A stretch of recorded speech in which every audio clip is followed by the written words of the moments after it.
শুভ দুপুর। আমন্ত্রণ ব্যবসা বাণিজ্য আর অর্থনীতি সবশেষ সংবাদ এবং বিশ্লেষণ নিয়ে নিউজ 24 এর নিয়মিত আয়োজন বিজনেস আওয়ারে। সাথে আছি আমি হোসাইন শাহাদাত। রবি থেকে বৃহস্পতিবার দুপুর 1টায় প্রচারিত হচ্ছে অনুষ্ঠান। আয়োজনে থাকছে দেশ বিদেশের ব্যবসা বাণিজ্যের সবশেষ খবর ছাড়াও খবরের বিশ্লেষণ, এছাড়াও আছে মুদ্রা বাজার এবং শেয়ার বাজারের খবর।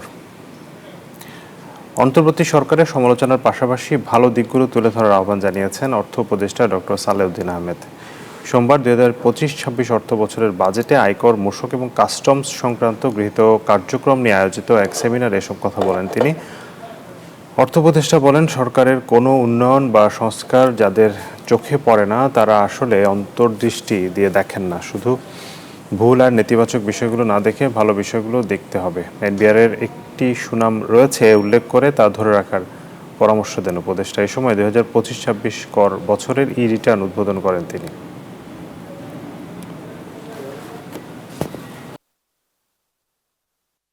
শুরুই যদি অনেক করা বাকি ছিল, অনেক কিছু নাই, এইটা আমি তো বেশি ফেস করে আপনারা জানেন এই ফ্যাসিস্টের পথে চলে গিয়েছি আমি। যারা যারা সবাই আমাদের জুনিয়র অর্থনীতিবিদ, যারা যে অর্থনীতিবিদ কিছুই দেখেন না, দেখতে হলে দৃষ্টি লাগে, অন্তর্দৃষ্টি লাগে। রাজস্ব আদায়ের লক্ষ্যে শুধুমাত্র আইন করে লাভ হবে না যদি সেগুলো কার্যকর না হয়। এখানে দুর্বলতা আছে, এজন্য অটোমেশন প্রয়োজন বলে জানিয়েছেন জাতীয় রাজস্ব বোর্ডের চেয়ারম্যান আব্দুর রহমান খান। সোমবার 2025-26 অর্থ বছরের রিটার্ন উদ্বোধন অনুষ্ঠানে এসব কথা বলেন তিনি। আইন করে কিচ্ছু হবে না যদি আমরা আইনগুলোর যথাযথ প্রয়োগ করতে না পারি, অ্যাপ্লিকেশন করতে না পারি। এই জায়গাতে আমাদের সবচেয়ে বড় দুর্বলতা।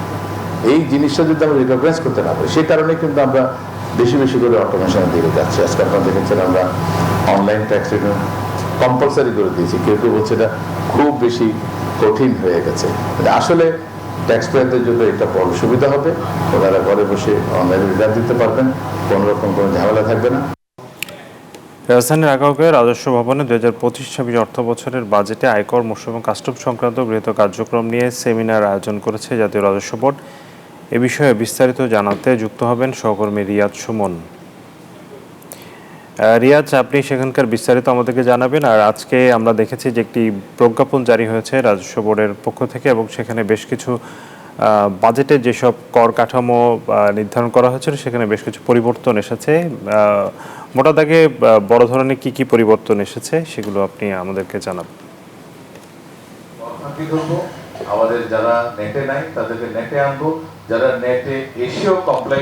শাহাদাত, আপনাকে ধন্যবাদ। আমি এখান থেকে এখন পর্যন্ত যে তথ্যগুলো পেয়েছি যে 2025-26 অর্থ বছরের যে কর রিটার্ন, সেখানে তো এটি উদ্বোধন হয়েছে, একই সাথে বেশ কিছু পরিবর্তন আনা হয়েছে। সেগুলো কিন্তু এখানে একটি প্রেজেন্টেশন হয়েছে এবং সেই প্রেজেন্টেশনে এখানকার এনবিআর দায়িত্বশীল যারা তারা কিন্তু সেগুলো তুলে ধরেছেন। একই সাথে সকালে কথা বলেছেন অর্থ উপদেষ্টা, যেটি উদ্বোধন করে গেছেন, এবং এনবিআর চেয়ারম্যানও কিন্তু কথা বলেছেন।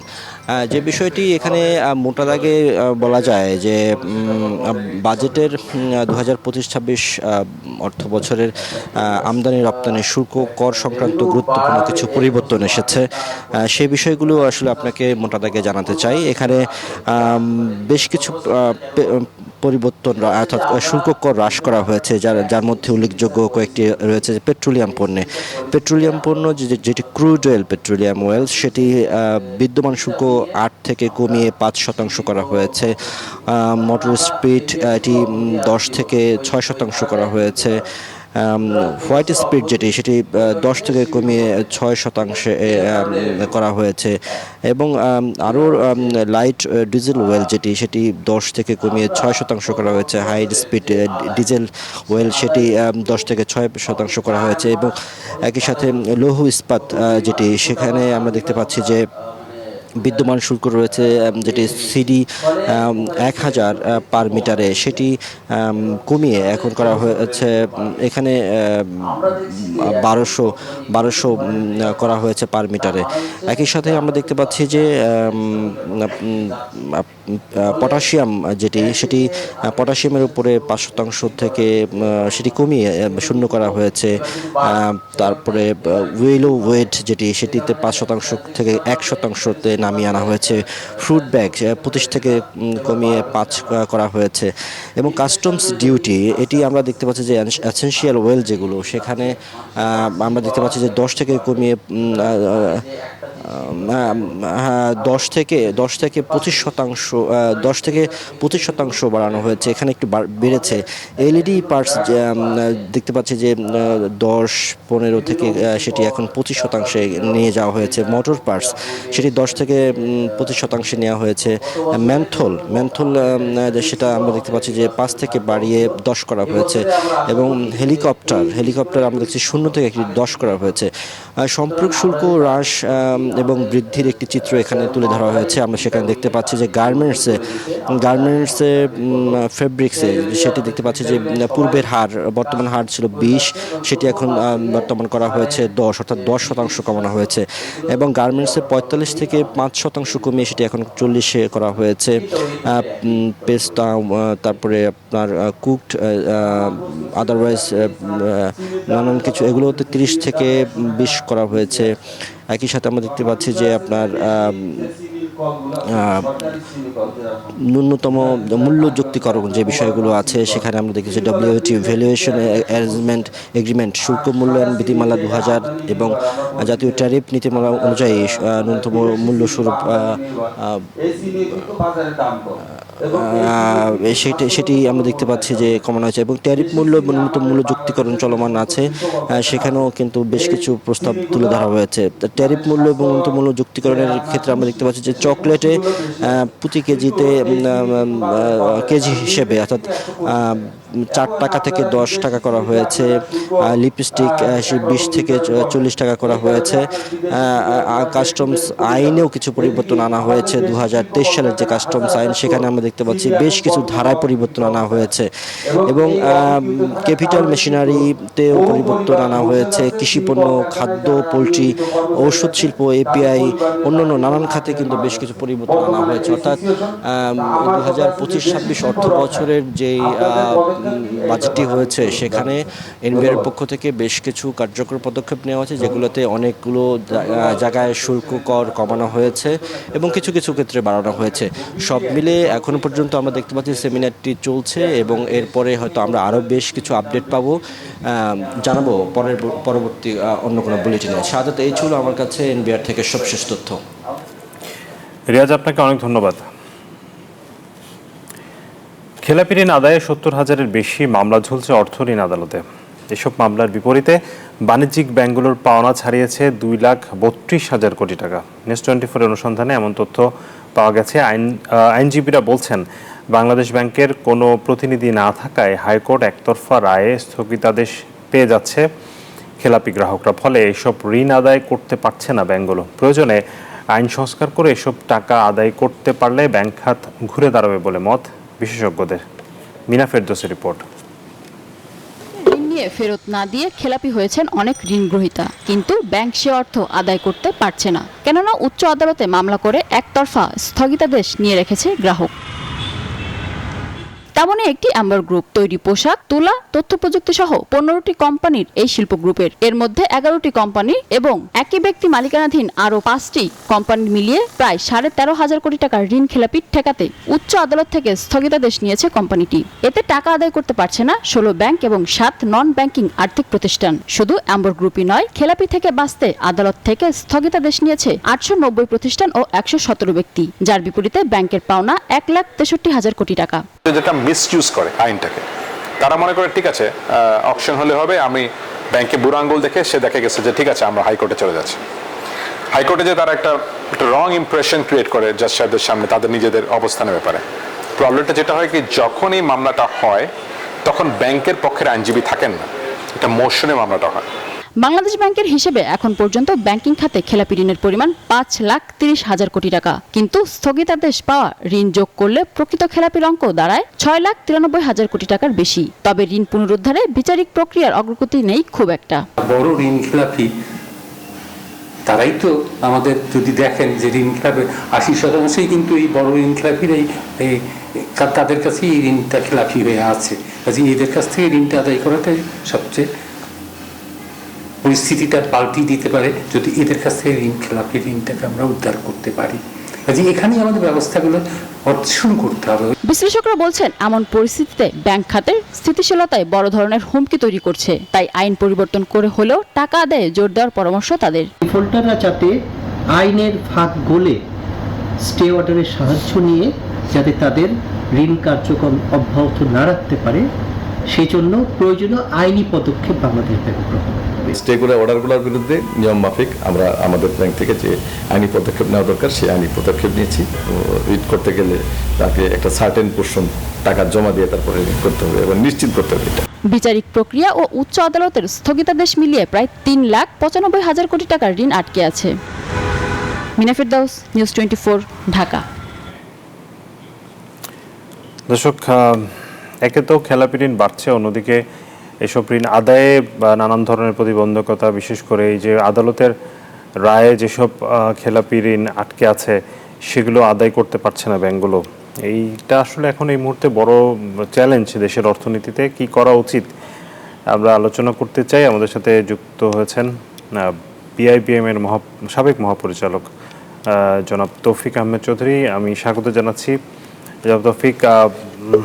প্রথম প্রশ্নটা আসলে যেটা করতে চাই যে এই মুহূর্তে খেলাপি তো অনেক বেশি বাড়ছে, এর পেছনে আসলে যৌক্তিক কিছু কারণ থাকলেও নিশ্চয়ই এই খেলাপির যে শুরুটা গত সরকারের আমলে যেটি শুরু হয়েছে, যেটি লাগামহীন, সেই জায়গাটাতে এখনও আমরা দেখতে পাচ্ছি সেগুলোর অনেকগুলো যেগুলো হয়তো বা সেভাবে প্রকাশ পায়নি, এখন সেগুলো প্রকাশ পাচ্ছে। সব মিলে একটু বড় ধরনের 5 লাখ কোটি টাকার উপরে চলে গেছে এই খেলাপি ঋণ। এটি আমাদের অর্থনীতিতে কতটা বড় মাথা ব্যথা এবং সেটা আদায় কর প্রক্রিয়া আসলে কেমন হওয়া উচিত এখন এই মুহূর্তে সরকারের কি করণীয়? ধন্যবাদ। আসলে খেলাপি ঋণ অ্যাড্রেস করতে, প্রবলেমটাকে অ্যাড্রেস করার জন্য সবচেয়ে প্রথম কাজ যেটা হচ্ছে যে প্রবলেমটার ডাইমেনশনটা জানা উচিত। এখন তো আমি সেন্ট্রাল ব্যাংকে সাধুবাদ জানাবো এই কারণে, কারণ they have made it clear that we shall be going by some international standard practice, বা স্পেসিফিক্যালি বাসেল 3-তে যেভাবে বলা আছে অ্যাকর্ডিংলি আপনাকে লোন ক্লাসিফিকেশন স্ট্যান্ডার্ড ফলো করে, ইন্টারন্যাশনাল স্ট্যান্ডার্ড প্র্যাকটিস ফলো করে তারপরে আপনাকে এটা ডিসক্লোজ করতে হবে। কারণ এই প্রবলেমটা অ্যাড্রেস করতে গেলে প্রথমত প্রবলেমটা নেচারটা বুঝতে হবে। না আপনারা সবাই বলেন ইনফরমেশন হাইড করে দিয়ে, তাই না? কেউ বলে আমার 5%, আমার 10%, আমার 15%, বাংলাদেশ ব্যাংকের হিসাব বলে 30%, আমরা মনে করি এটা 50% ক্রস করবে। আপনি যদি ইন্টারন্যাশনাল স্ট্যান্ডার্ড প্র্যাকটিস অনুযায়ী যদি ডিসক্লোজ করেন তা ডেফিনেটলি এটা 50% ক্রস করবে, তাই না? আর 50% ক্রস করলে এটাকে অ্যাড্রেস করবেন কী হবে? এটা যত পার্সেন্টেই ক্রস করবে, তাই না? ইভেন 5% তো কম না আমি মনে করি। তো এটাকে অ্যাড্রেস করবেন কীভাবে? এবং এটা অ্যাড্রেস করার ব্যাপারে ডেফিনেটলি আমরা প্রথম থেকেই বা আমরা বহুকাল আগের থেকেই আমরা কিন্তু খুব সিরিয়াস ছিলাম না। আমরা বারবারই খেলাপি ঋণ গ্রহীতাদের আমরা সুযোগ দিয়ে আসছিলাম, যার ফলে এরা লাই পেয়ে গেছে। এরা তো এখন মনে করে যে আমার টাকা ফেরত না দিয়ে এভাবে ওভাবে বিভিন্নভাবে আমরা এগুলো পার পেতে পারি। আর তারপরে আমাদের লিগ্যাল সিস্টেম, এটারও তো কিন্তু আসলে আমাদের লিগ্যাল সিস্টেমে তো ডেফিনেটলি আসলে আমাদের lenders do not have any recourse on the borrower because of our difficult legal system, তাই না? লিগ্যাল সিস্টেমে বেসিক্যালি বরোয়ারদেরই রিকোর্স আপনার লেন্ডারদের উপরে। আপনি যদি সবগুলো ভালো মতো করেন, বা এই যে আপনারা বলতেছিলেন যে বিভিন্ন ব্যাংক সেখান থেকে ওয়েবার নিয়ে আসে, এরকম। তো যাক, এই সমস্ত ব্যাপারে আমি প্রথম থেকে স্পেসিফিক্যালি যেই কথাগুলো বলে আসছি, যে প্রথম কতগুলো সুনির্দিষ্ট পদক্ষেপ আপনাকে নেওয়া উচিত ছিল, সেগুলো নেওয়া হয় না, বাট এগুলো এখনো নেওয়া যায়, তাই না? প্রথমত, এবং এগুলো আমাদের আশেপাশের দেশে এগুলো প্র্যাকটিস করে। প্রথমত হচ্ছে যে আপনার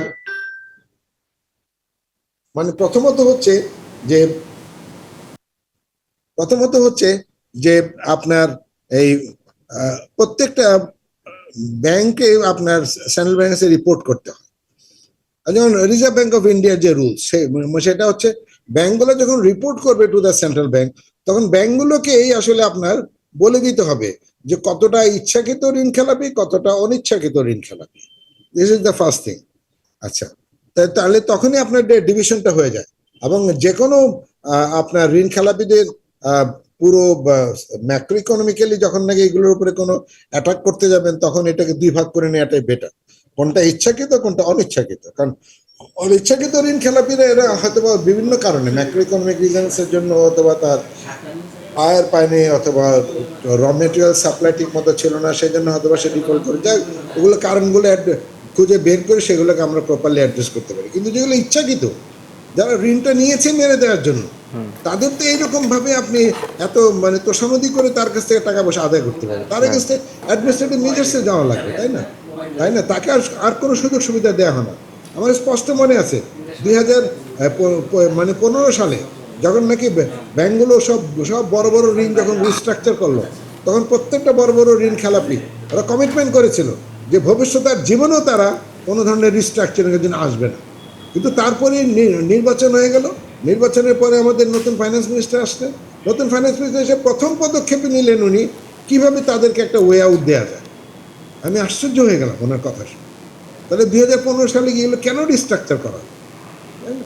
সুতরাং আমাদের এখানে যত পলিসি করা হয়েছে এগুলো সব ঋণ খেলাপিদের সুবিধা করার জন্য, সুবিধা দেওয়ার জন্য, তাই না? ওরা তো দেখতে পাচ্ছে যে ওদেরকে সামহাও আমরা ওদেরকে মানে আমরা তাদেরকে বাঁচিয়ে রাখবো। তো সুতরাং বাঁচিয়ে যেহেতু রাখতেই হবে সরকারকে, সুতরাং আমরা আমাদের মতো করে কাজকর্ম করি। তো যাই হোক, আমি যেটা বলছিলাম যে ব্যাংকগুলো থেকে আপনি এটা সেপারেট করে দিবে, বা বাংলাদেশ ব্যাংক এটা সেপারেট করে নিতে পারে যে কোনটা অনিচ্ছাকৃত কোনটা ইচ্ছাকৃত। ইচ্ছাকৃতগুলো একরকমভাবে ট্রিটমেন্ট করবেন, অনিচ্ছাকৃতগুলো আপনি অন্যভাবে ট্রিটমেন্ট করবেন। এবং অনিচ্ছাকৃত ঋণগুলো ট্রিটমেন্ট করার জন্য আমরা যেটা কি বলে প্রপোজ করি সবসময়, যে প্রত্যেকটা ব্যাংকের একটা কি বলে লোন ওয়ার্কআউট ডিপার্টমেন্ট থাকতো। লোন ওয়ার্কআউট ডিপার্টমেন্টগুলো তারা এই ডিফল্টারদের সাথে বসবে, তারা তাদের এখানে কেস টু কেস দেখতে হবে যে কী কারণে আপনি ডিফল্ট করলেন। এটা কি ম্যাক্রো ইকোনমিক রিজনসের জন্য ডিফল্ট করলেন, না আমার ব্যাংকের ভুল পলিসির জন্য ডিফল্ট করলেন, না আপনার ভুল মার্কেটিংয়ের জন্য ডিফল্ট হলো, না কী কারণে হলো, তাই না? তো অ্যাকর্ডিংলি আপনি সেটাকে সেভাবে অ্যাড্রেস করতে পারেন। সুতরাং আমরা অনিচ্ছাকৃত ঋণ খেলাপিগুলো আপনি মনে রাখেন, সেগুলো কিন্তু উঠে আসবে আপনি যদি ঠিক মতো তাদেরকে অ্যাড্রেস করতে পারেন। ইচ্ছাকৃত ঋণ খেলাপিরা তো ইচ্ছা করেই আপনার এই কাজকর্মগুলো করে, সুতরাং তাদের কাছ থেকে টাকা আদায় করা অত সহজ হবে না। আবার তাদেরকে আবার শুনতেছি ইদানিংকালে নাকি গভর্নমেন্ট চাচ্ছে একটা অ্যাসেট ম্যানেজমেন্ট কোম্পানি করে তাদের ঋণগুলো সেখানে নিয়ে তাদেরকে আবার আরেকটা আপনার কি বলে সুযোগ দেওয়া।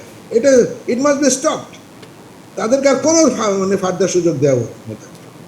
আচ্ছা, আর থার্ড থিং আমি আরেকটা যেটা বলতে চাই সেটা হচ্ছে যে আমাদের দেশে এই প্র্যাকটিসটা হয় যে একটা লোন রিস্ট্রাকচার করেই মানে একটা ক্লাসিফাইড লোন আপনার কি বলে যে মানে যেটাকে আমরা বলি যে আপনার মানে রিস্ট্রাকচার করলেই তো এটা গুড লোন হয়ে গেল, তাই না? ক্লাসিফাইড মানে লোন আর রইল না, তখন সে আবার আরেকটা করে ঋণ নেয়। আর আমাদের আশেপাশে দেশের যে নিয়মগুলো হচ্ছে যে আপনার কোনো ক্লাসিফাইড লোনের কিন্তু কোনো ধরনের স্ট্যাটাস চেঞ্জ হবে না, তাই না? এটাকে আপনি আবার রিশিডিউলিং যদিও করেন, রিশিডিউলিং করে তাকে নয় টাকা ফেরত দেওয়ার জন্য একটা ব্যবস্থা করতে পারেন, ফেসিলিটেট করতে পারেন, কিন্তু তার ঋণের স্ট্যাটাস চেঞ্জ হবে না, তাই না? তা এখন আমাদের দেশে কি করে, ক্লাসিফাইড হলে রিশিডিউল করে নেয় কয়েকটা টাকা জমা দিয়ে, তারপরে আবার অন্য ব্যাংক থেকে আরেকটা বড় অ্যামাউন্টের ঋণ নেয়, আবার ক্লাসিফাই, এইগুলো খেলাধুলা চলবে। তো কোনো খেলাধুলা চলবে না। একটা once classified, it is always classified until it is paid off. বুঝতে পারছেন?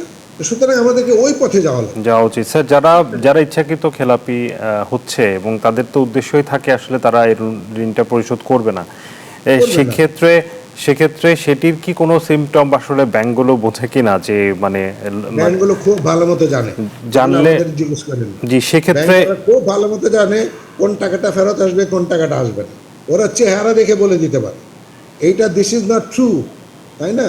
যে ব্যাংকাররা জানে না, ব্যাংকাররা খুব ভালো মতো জানে। সেক্ষেত্রে আসলে বাংলাদেশ ব্যাংক এখন যে পদক্ষেপগুলো নিচ্ছে এর মাধ্যমে কি আপনার মনে হয় যে ব্যাংকগুলো এই ধরনের কাজগুলো যেটা ব্যাংক পদক্ষেপগুলো নিচ্ছে, এটাও আমি একেবারে কি বলে মানে ক্রিটিসাইজ করি না, কারণ আস্তে আস্তে তো করতে হবে। বাংলাদেশ ব্যাংকের এখনকার পদক্ষেপ, ইভেন রেজিম চেঞ্জ হওয়ার ফলেই তো গভর্নেন্স অনেকটা ফেরত আসছে, এবং এই যে এতগুলো ব্যাংকের বোর্ড আপনি রিস্ট্রাকচার করে দিয়েছেন, তাই না? এখন আস্তে আস্তে বাংলাদেশ ব্যাংক সেদিকে আগাচ্ছে, তাই না? কিন্তু এই যে আপনার মার্জারের জন্য বা merger is one of the tool, আরও অন্যান্য পদক্ষেপ যেগুলো নিচ্ছে, তো সেগুলো ডেফিনেটলি, এবং বাংলাদেশ ব্যাংকের গভর্নর থেকে শুরু করে সবাইকে আমার মনে হয় যে দে আর ভেরি সিরিয়াস অফ মানে মানে এখান থেকে উঠে আসার জন্য তারা যথেষ্ট সিরিয়াস। তবে সুতরাং এখানে একটু সময় দিতে হবে।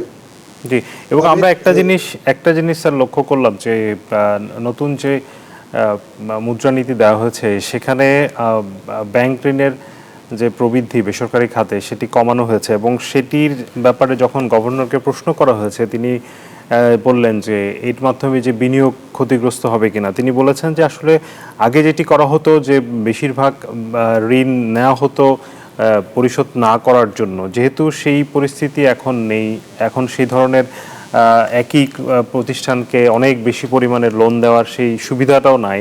সেক্ষেত্রে যেটুকু দেওয়া হবে সেটি যদি ঠিকমতো কাজে লাগে তাহলে আসলে আলটিমেটলি যে বিনিয়োগের যে খরা সেটি আসলে থাকবে না।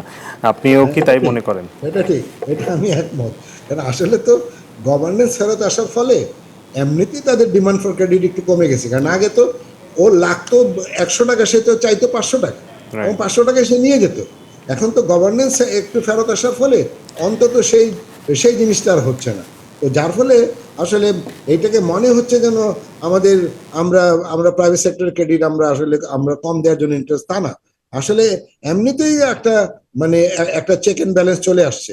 তারপরে যদি এখন বোর্ডগুলো যদি একটু সজাগ থাকে, ঠিক মতো গুলো যদি ঋণগুলো যদি স্যাংশন করা হয় এবং তাদেরকে যদি লায়াবল করা হয়, ঋণ গ্রহীতা এবং ঋণ প্রদানকারী প্রতিষ্ঠান সবাইকে ঠিক মতো, তাহলে ডেফিনেটলি আপনার খেলাপি ঋণ কমে যাবে, তাই না?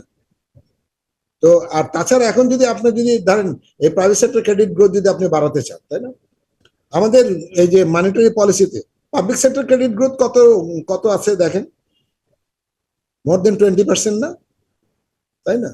তো মনিটারি পলিসিতে যদি আপনি এই ধরনের প্রভিশন রাখেন, তো পাবলিক সেক্টর ক্রেডিট গ্রোথ হবে 20%, আর প্রাইভেট সেক্টর ক্রেডিট গ্রোথ হবে মাত্র 7%, তাই না? এইগুলো তো আসলে এগুলো চোখে লাগে। এবং এবারে কিন্তু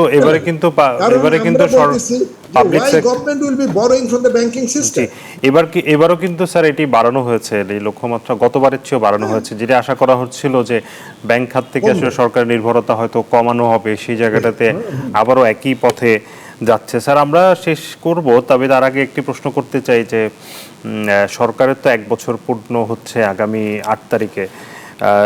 এই 1 বছরে আসলে যে ধরনের প্রত্যাশা ব্যাংকিং খাত বা আর্থিক খাতে যেই সংস্কারের প্রত্যাশা ছিল এবং যে ধরনের সুশাসন প্রতিষ্ঠার একটি প্রত্যাশা ছিল, অথবা অর্থনীতি ঘুরে দাঁড়ানোর জন্য যেই চিন্তা ছিল যে হয়তো সুশাসন ফিরলে অর্থনীতি ঘুরে দাঁড়াবে, সে জায়গাটাতে আপনার মূল্যায়ন জানতে চাইবো যে কতটুকু হয়েছে বা আরো কি করা যেত? না, সে ব্যাপারে আমি একেবারে খুব আপনার অত নেগেটিভ ধারণা পোষণ করি না। কারণ আপনাকে তো এই পুরো সিস্টেমটাই পরিবর্তন আনতে হবে, তাই না? গভর্নেন্স কিছুটা ফেরত আসছে, দিস ইজ ট্রু, এবং ব্যাংকগুলো রিস্ট্রাকচারিং করার ব্যাপারে আপনার অনেকগুলো ব্যাংকই তো রিস্ট্রাকচারিং করা হয়েছে, বোর্ডের রিস্ট্রাকচারিং করা হয়েছে, দিস ইজ অলসো ট্রু। এখন এই পুরো সিস্টেমের মধ্যে পরিবর্তন আনতে তো একটু সময়েরও প্রয়োজন। এবং তাছাড়া এখানে তো সমস্যা তো অনেকগুলো, সমস্যা তো আপনি তো দেখতেছেন শুধু এনপিএ, কিন্তু আপনি নাম্বার অফ ব্যাংকসের সম্বন্ধে যে ফাইন্যান্সিয়াল ইনস্টিটিউশনগুলো এগুলোর কী করবেন, একদম পুরো স্ট্রাকচার নিয়ে টান দিতে হবে। তবে কোনো কম্প্রোমাইজ যে হচ্ছে না সে এবং গভর্নমেন্ট যে সিরিয়াস, অ্যাটলিস্ট যারা এখন দায়িত্বে আছেন তারা যে সিরিয়াস, এটা আমার কাছে মনে হয়। তো সুতরাং এইভাবে আগাতে থাকলে ডেফিনেটলি আমাদের তাড়াতাড়ি না হোক, অন্তত সময় নিয়ে হলেও আসলে আমরা ভালো রেজাল্ট পাবো বলে আমার কাছে মনে হয়। জি, আশা করতে পারি, কারণ সবসময় বলা হতো যে আসলে রাজনৈতিক সদিচ্ছা যেটি সবসময় দরকার, বড় জিনিস রাজনৈতিক সদিচ্ছা। জি, অবশ্যই বড় জিনিস, যেটি আসলে ওই সদিচ্ছাটার অভাব নেই। সেক্ষেত্রে জি স্যার, জি, সেক্ষেত্রে নিশ্চয়ই সামনের দিনে আমরা আরো বেশি আশা করতে পারি যে সরকারের বাকি যে সময়টা আছে সেই জায়গাটাতে একটা জায়গায় অন্তত পৌঁছে দেওয়া যাবে যে রাজনৈতিক সরকার যখন আসবে তারা যাতে সেখান থেকে শুরু করতে পারেন, এবং তাদের কাছেও নিশ্চয়ই একটি বড় সিগন্যাল থাকবে স্যার যে আগের সরকার যেভাবে করেছে এভাবে আসলে করলে বিপদ আছে, করা যাবে না। নিশ্চয়ই আমরা সেই জায়গাটাতে পরের সরকারের সেটি চিন্তা করবে। আপনাকে অনেক ধন্যবাদ স্যার, আমাদেরকে সময় দিয়েছেন। আপনাদেরকে অনেক ধন্যবাদ। জি দর্শক, আমরা আলোচনা করছিলাম যে খেলাপি ঋণ এবং ব্যাংকিং খাতের যেই সংস্কার কর্মসূচি, সেই বিষয়গুলো নিয়ে আলোচনা করছিলেন বিআইবিএম এর সাবেক মহাপরিচালক তৌফিক আহমেদ চৌধুরী। আমরা এরই সাথে চলে যাচ্ছি বিরতিতে। বিরতির পর ফিরে আপনাদেরকে শেয়ার বাজার সহ অন্যান্য সংবাদ জানাবো। বিরতির পর স্বাগত আবারও বিজনেস আওয়ারে। এবার জানাবো শেয়ার বাজারের খবর।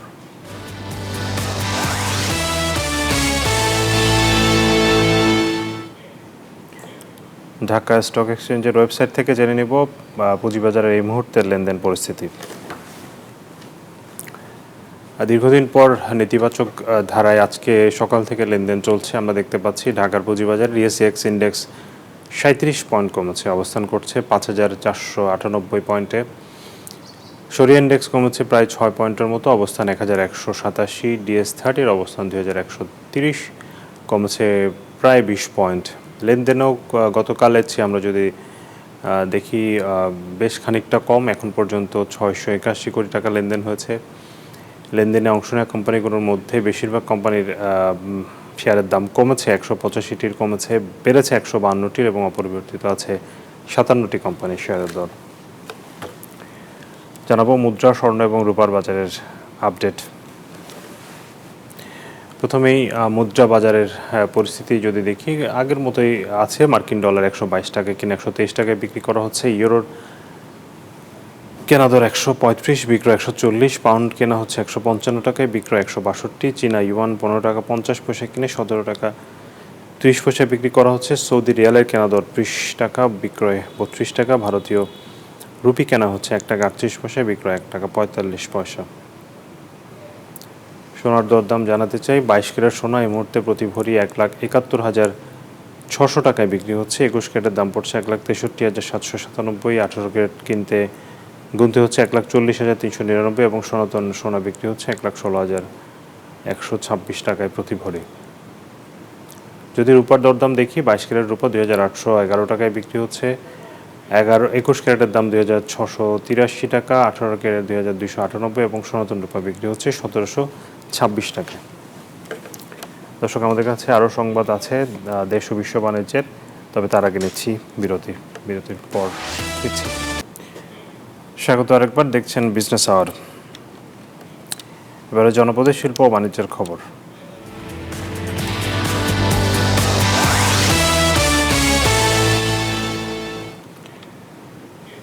রাজবাড়ীর বালিয়াকান্দির উদ্যোক্তা শিউলি আক্তার 20 বছর আগে একটি গরু দিয়ে খামারের যাত্রা শুরু করলেও এখন তার খামারে রয়েছে 35টি গরু। এই খামার করে তিনি শুধু নিজে স্বাবলম্বী হননি, কর্মসংস্থানও করেছেন অনেকের। এর মধ্যে জেলা পর্যায়ে শ্রেষ্ঠ জয়িতার পুরস্কারও পেয়েছেন তিনি। মিঠুন গোস্বামী, তথ্য ছবিতে ডেস্ক রিপোর্ট। 20 বছর আগে মাত্র 18,000 টাকা দিয়ে একটি গরু কেনেন রাজবাড়ীর শিউলি আক্তার। পরে স্বামীর সহযোগিতায় নিজ বাড়িতেই গড়ে তোলেন খামার। এরপর আর তাকে পেছনে তাকাতে হয়নি। এখন তার খামারে রয়েছে ছোট বড় 35টি গরু, যার বাজার মূল্য প্রায় 50 লাখ টাকা। শিউলি আক্তার জানান, সারা বছরই গরু বিক্রি হয়। এছাড়া প্রতিদিন দুধ বিক্রি হয় 180 থেকে 200 লিটার। এতে তার আয় হয় 10 থেকে 12,000 টাকা। প্রতিদিন দুধ আছে, দুধ থাকে 80-200, 180 থেকে 200। এখন বর্তমানে একটু কম, সামনে আবার হবে। ছেলেরা দুইজন টুকটাক হেল্প করে, আর আমার বাড়িওয়ালা এবং আমি। তার সফলতা দেখে গরুর খামারে আগ্রহী হয়ে উঠেছেন তরুণ প্রজন্মের অনেকেই। তাদের সব ধরনের সহযোগিতা করা হচ্ছে বলে জানালেন প্রাণী সম্পদ বিভাগের এই কর্মকর্তা। প্রায় 15-20 বছর ধরে উনি খামার করছেন এবং প্রাণী সম্পদ দপ্তর বিভিন্ন সময় তাকে বিভিন্নভাবে সার্বিক সহযোগিতা করে আসছে। অর্থনৈতিকভাবে সাফল্য অর্জনকারী নারী ক্যাটাগরিতে জেলার শ্রেষ্ঠ জয়িতা পুরস্কার পেয়েছেন শিউলি আক্তার। বিভাগীয় পর্যায়ে পেয়েছেন জয়িতার স্বীকৃতি। Desk report, news 24। খাগড়াছড়িতে আমন ধানের চারা রোপণে ব্যস্ত সময় পার করছেন পাহাড়ের কৃষাণীরা। সম্প্রতি বন্যার পানি নেমে যাওয়ায় মাঠে সময় দিচ্ছেন তারা। ক্ষতি পোষাতে পরামর্শ দিচ্ছে কৃষি বিভাগ।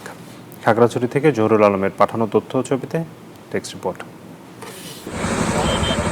খাগড়াছড়িতে নেমে গেছে পাহাড়ি ঢলে সৃষ্ট বন্যার পানি। নতুন পলিময় বীজতলা থেকে চারা উত্তোলন করে মাঠে রোপণ করছেন কৃষক। খাগড়াছড়ি সদরের পানখইয়াপাড়া, নিউজিল্যান্ড, গোলাবাড়ি, ঠাকুরছড়া, কমলছড়ি, প্যারাছড়া সহ সবকটি বিলে এখন চারা রোপণে ব্যস্ত কিষাণীরা। আর যে কৃষকের বীজতলা নষ্ট হয়েছে তারা অন্য কৃষকের থেকে চারা নিয়ে রোপণ করছেন। কৃষকের আশা এবারে আমন ধানের ভালো ফলন হবে। আমরা ৬০ কৃষক একসাথে কাজ করতেছি, তো ওই পানি সরে গেছে, তো তাই আমরা দানা কি লাগাইতেছি, আশা করতেছে ধান ফলন ভালো হবে। তারপরে রোপণ করলে চাষ করলে ভালো হবে। কৃষি বিভাগ বলছে ক্ষতি পোষাতে মাঠে গিয়ে পরামর্শ দিচ্ছেন তারা। আমরা আমাদের কৃষকদের এই ক্ষয়ক্ষতির জন্য যে উপকরণ বা কৃষি সহায়তা সে বিষয়ে আমরা ঊর্ধ্বতন কর্তৃপক্ষকে জানিয়েছি। আমরা পরবর্তী নির্দেশনা পেলে আমরা কৃষকদের সহায়তা কার্যক্রম অব্যাহত রাখবো।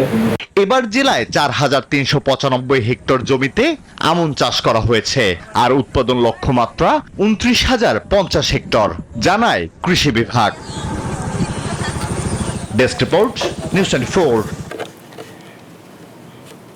এবারে বিশ্ব বাণিজ্যের খবর।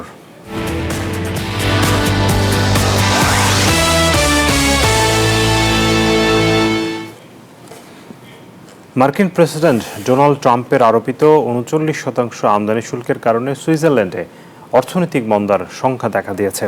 সোমবার এক প্রতিবেদনে এই তথ্য দিয়েছে রয়টার্স। দেশটির বাণিজ্যমন্ত্রী গাই পারমেলিন জানিয়েছেন, এই শুল্কের জবাবে তারা যুক্তরাষ্ট্রকে দেয়া তাদের প্রস্তাবনা সংশোধনের জন্য প্রস্তুত।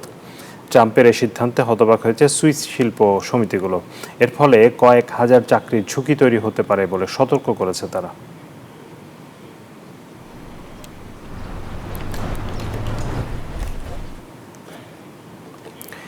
প্রবাসীদের কঠোর পরিশ্রম এবং আত্মত্যাগের মাধ্যমে দেশের বৈদেশিক মুদ্রার রিজার্ভ সমৃদ্ধ হচ্ছে। যথাযোগ্য মর্যাদা এবং শ্রদ্ধার সঙ্গে দুবাই এবং ওমানে বাংলাদেশ দূতাবাসে পালিত হয়েছে রেমিটেন্স যোদ্ধা দিবস। রেমিটেন্স প্রেরণকারীদের অবদানকে সম্মান জানিয়ে এবং জাতীয় উন্নয়নে তাদের গুরুত্বপূর্ণ ভূমিকার কথা তুলে ধরা হয় আয়োজিত সভায়। প্রতিনিধিদের পাঠানো তথ্য এবং ছবিতে ডেস্ক রিপোর্ট। রেমিটেন্স যোদ্ধা দিবস উদযাপন উপলক্ষে প্রবাসী রেমিটেন্স প্রেরণকারীদের অবদানকে সম্মান জানিয়ে এবং জাতীয় উন্নয়নে তাদের গুরুত্বপূর্ণ ভূমিকার কথা তুলে ধরে ওমানের মাস্কাটে ২ আগস্ট দূতাবাসের সম্মেলন কক্ষে এক আলোচনা সভা ও সংবর্ধনা অনুষ্ঠিত হয়। ওমানে নিযুক্ত বাংলাদেশের রাষ্ট্রদূত তার বক্তব্যে প্রবাসী রেমিটেন্স যোদ্ধারা অর্থনীতির অগ্রগতিতে অনন্য ভূমিকার কথা তুলে ধরেন। প্রবাসীদের কল্যাণে আপনারা বলবেন, আমরা ইনশাআল্লাহ সেটা করার সর্বোচ্চ চেষ্টা করব। ওমান পোস্টের মাধ্যমে পাসপোর্ট বিতরণ কার্যক্রম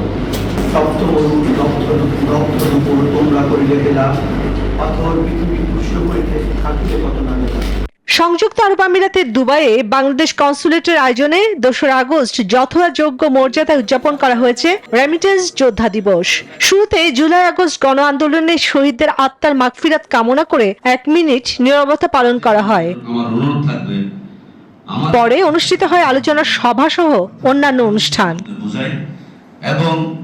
উপস্থিত ছিলেন consul general Mohammad Rasheduzzaman, labour councillor Abdus Salam, press সচিব আরিফুর রহমান সহ প্রবাসী নেতৃবৃন্দ। জুলাই যে গণ অভ্যুত্থানটা ছিল বাংলাদেশের ছাত্র জনতার, এটা একটা আমি বলবো বাংলাদেশের ইতিহাসের একটা অবিস্মরণীয় একটা ঘটনা। বক্তারা বলেন, বৈধ পথে রেমিটেন্স পাঠিয়ে দেশের অর্থনীতিকে সমৃদ্ধ করছেন প্রবাসীরা। জুলাই বিপ্লব আন্দোলনের মধ্য দিয়ে আমাদের একটা নতুন বাংলাদেশ যেটা আমরা দেখতে পেয়েছি। আজকে এই সরকার যারা রেমিটেন্স যোদ্ধা দিবস হিসাবে আজকের এই দিনটিকে নির্বাচিত করেছে, জুলাই আগস্টের বিভীষিকাময় সেই দিনগুলোতে আমরা এখানে যারা আছি সকলে আমরা সাক্ষী আছি।